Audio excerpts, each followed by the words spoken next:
Doctor কি হইছে আমার রোগীর ফেরত না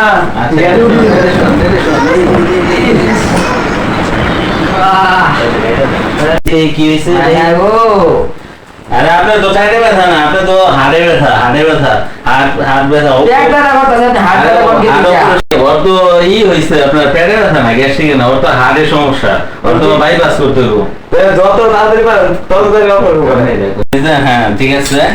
আর বুকটা ফাটতে বা কি ডাক্তার সাহেব ওর তো গ্যাস্ট্রিকের সমস্যা, আপনি বুক কাটতেছেন কেন? আর তুই বেটা বুঝো বেটা, আমি লেখাপড়া করছি, তুই তো বেটা বুঝোস না, আমি বাহির বহুত টাকা গেছে লেখাপড়া করতে, অনেক টাকা গেছে, ছোট লেখাপড়া করে তোর বড় হয়েছে, বিদেশে গিয়ে লেখাপড়া করছে, পরে যদি অনেক গ্যাস্ট্রিকের ট্যাবলেট দেও তো ভালো হয়ে যাবো। আর বুকটা ফাটলে 6টা লাখ টাকা পাইমু, বুঝছো, 6টা লাখ টাকা আইবো আমার যদি গ্যাস্ট্রিকের ওষুধ দেই ভালো হয়ে যাবো শেষ। আর বুক না ফাটলে এই 6 লাখ টাকা পাইতাম না, কথা কম করবি, বুঝছো, অনেক টাকা গেছে আমার লেখাপড়া করে, মানে বুক পার মতো হেল্প কর ধর।